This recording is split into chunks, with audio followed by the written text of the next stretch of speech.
सारे extremist group के नेता आज जाकर पोल करें। वोट किसको देना नहीं देना वो उनका अधिकार है, मगर कम से कम लोकतांत्रिक प्रक्रिया का वो हिस्सा बने।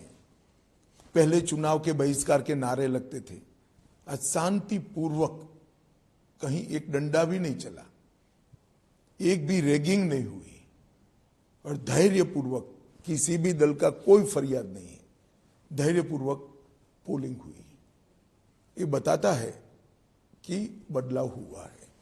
और मैं बताता हूं, पहली बार 40% से ज्यादा विस्थापित कश्मीरी पंडितों ने वोट डाले हैं। अब तक ये आंकड़ा 3% से ऊपर कभी नहीं गया। पहली बार 40% कश्मीरी पंडित और विस्थापित जो थे उन्होंने वोट डाले। ये बताता है कि एक आत्मविश्वास आया है जनता के अंदर कि नहीं, अब हम डेमोक्रेसी के साथ जा सकते हैं। जब आप परिवारवादी पार्टी के बारे में कह रहे थे, अब एनसी और पीडीपी जो है इनके नेता तो आएंगे ही, जीत कर आएंगे। आपने कहा था कि कश्मीर में ये लोग नहीं आएंगे। मुझे लगता है परिवर्तन होगा। देखिए, ये पूरे इंडिया अलायंस का कैरेक्टर एक प्रकार से कहीं ना कहीं मिला जुला है, इसीलिए इनका एक जमघट बना है। सारी पार्टियां परिवारवादी हैं, सारी पार्टियां कहती है हम 370 वापस लाएंगे, सारी पार्टियां कहती है कि हम ट्रिपल तलाक चाहते हैं, सारी पार्टियां कहती है कि हम यूसीसी का विरोध करेंगे, सारी पार्टियां सीएए का विरोध करती और सारी पार्टियां भ्रष्टाचार में आकंठ डूबी हुई हैं। तो इंडिया अलायंस का एक कल्चर कॉमन है। ये सारी चीजें ब्रैकेट के बाहर और ब्रैकेट में सारी पार्टियां हैं। अब देश की जनता ने तय करना है कि 12 लाख करोड़ के घपले घोटाले भ्रष्टाचार करने वाली इंडिया अलायंस चाहिए, या जिस पर अभी तक 25 पैसे का भी आरोप नहीं है, 23 साल मुख्यमंत्री प्रधानमंत्री रहते हुए भी ऐसे नरेंद्र मोदी चाहिए। तो देश की जनता ने तय करना है। अमित भाई, विदेशी मीडिया जो है वो भी जो राहुल गांधी कहते हैं वही बात उठाती है कि आप 400 का नंबर चाहते हैं, आप डेमोक्रेसी को थ्रॉटल कर रहे हैं। एक मुहिम जैसा विदेशी मीडिया लेके आई है। और ममता बनर्जी ने जो कहा है, आप क्या मानती हैं कि विदेशी मीडिया के अभिप्रायों पर इस देश के मतदाता ने वोट करना चाहिए? फॉरेन इंटरफियरेंस होता है इलेक्शंस में थ्रू मीडिया। वो इंटरफियरेंस नहीं है, जिसको जो बोलना है बोले। भारत का मतदाता बड़ा मैच्योर है, डिब्बे खुलने देंगे, खुलने दीजिए, तीसरे दिन वो छुट्टी पर जाएंगे।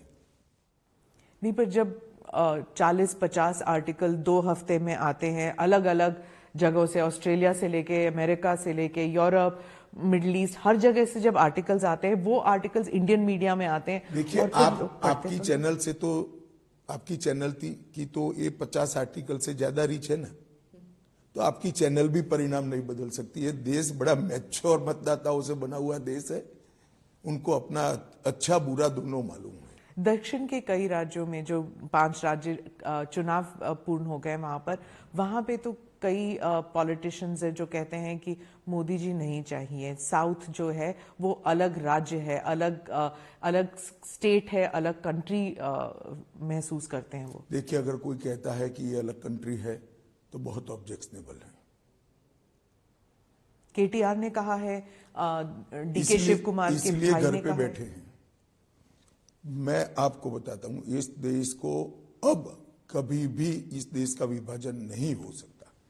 कांग्रेस पार्टी ने, एक बड़े नेता ने कह दिया कि उत्तर भारत दक्षिण भारत का विभाजन करो, और कांग्रेस पार्टी इसको डिनाई नहीं करती, अपने आप को इस स्टेटमेंट से अलग नहीं करती।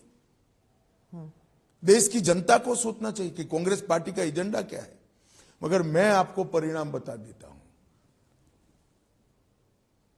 केरल, तमिलनाडु, आंध्र, तेलंगाना और कर्नाटक, ये 5 राज्य मिलकर सबसे बड़ा दल इस चुनाव में अकेली भारतीय जनता पार्टी बनने जा रही है, एनडीए नहीं। आप इसको दुष्प्रचार कह दीजिए, मिस इन्फॉर्मेशन, डिसइन्फॉर्मेशन या फिर सिलेक्टिव इंफॉर्मेशन, ये बिल्कुल गांव तक फैल गया है व्हाट्सएप के जरिए कि रिजर्वेशंस हट जाएंगे, मुस्लिम रिजर्वेशंस आ जाएंगे। ये सब इट स्प्रेड्स वेरी फास्ट अब? देखिए, ऐसा है, आप सिर्फ व्हाट्सएप और चैनल देखती हैं। हम लोग लाखों किलोमीटर टूर कर कर करोड़ों लोगों का जनसंपर्क करते हुए वो आपको दिखाई नहीं पड़ता है। बड़ी दुर्भाग्य की बात है। हमने इस बात को पूरी तरह से मजबूती के साथ स्पष्ट किया है। मैं आज आपकी चैनल के माध्यम से भी कर रहा हूं।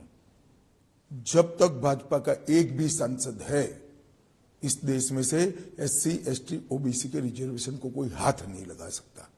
और नरेंद्र मोदी से बड़ा SC, ST, OBC रिजर्वेशन का कोई समर्थक नहीं। अगर 4 जून को 272 पार नहीं करते आप, तब? मैं ऐसी संभावना नहीं देखता। इस देश में मोदी जी के साथ 60 करोड़ लाभार्थियों का एक फौज मजबूती के साथ खड़ा है, जिसकी ना कोई कास्ट है, ना कोई एज ग्रुप है। हमने लगभग 4 करोड़ गरीबों को आवास दिया है और 3 करोड़ देने वाले हैं। इस बार चुनकर आने के बाद 32 करोड़ आयुष्मान कार्ड दिए हैं और इसकी रीच 60 करोड़ तक पहुंचेगी, जिनको 5 लाख तक का सारा स्वास्थ्य का सुविधा फ्री ऑफ कॉस्ट मिलेगा। हर घर में नल से जल, लगभग 14 करोड़ घरों में नल से जल दिया है। लगभग 10 करोड़ से ज्यादा घरों में LPG का गैस का सिलेंडर दिया है। 12 करोड़ घरों में हमने शौचालय बनाया है और 1 करोड़ 41 लाख जिनकी इनकम महीना 500 रुपया भी नहीं थी, ऐसी गरीब महिलाओं को हमने लखपति दीदी बनाया है। और 3 करोड़ महिलाओं को हम लखपति दीदी बनाने का लक्ष्य रखे हैं। PM किसान, लगभग 11 करोड़ किसानों को हर साल हम 6,000 रुपया सीधा इसके बैंक अकाउंट में देते हैं। और हर गरीब को हर महीना प्रति व्यक्ति प्रति माह 5 किलो अनाज फ्री ऑफ कॉस्ट देते हैं। ये 60 करोड़ गरीबों ने पूरी चुनाव प्रक्रिया, देश के अर्थतंत्र, इसमें अपने स्टेक ही नहीं सोचे थे। आजादी के 65 साल के बाद एक प्रधानमंत्री ऐसा आया जिसने 60 करोड़ लोगों के लिए, जो कि हमारे संविधान का मकसद था, इस 60 करोड़ लोगों के लिए संवेदना के साथ योजनाएं बनाई। न केवल योजनाएं बनाई, जमीन पर पहुंचाई। आज 2 लाख गांवों में भारत नेट पहुंच चुका है। डिजिटल ट्रांजैक्शन पूरी दुनिया आज भारत का लोहा मान रही है। और मैं आपको बताता हूं, ये डेवलपमेंट की बात करते, आप लोग भी तुरंत इकोसिस्टम बन जाते हो। नेशनल हाईवे 2014 में 90,000 किलोमीटर बने, 10 साल में हमने 1,50,000 किलोमीटर। हर रोज जो नेशनल हाईवे बनते थे उनकी स्पीड 12 किलोमीटर थी, हमारी 28 किलोमीटर है। ग्रामीण सड़क 2014 तक 75 से लेकर 3.18 लाख किलोमीटर थी, अब 7.55 लाख किलोमीटर है।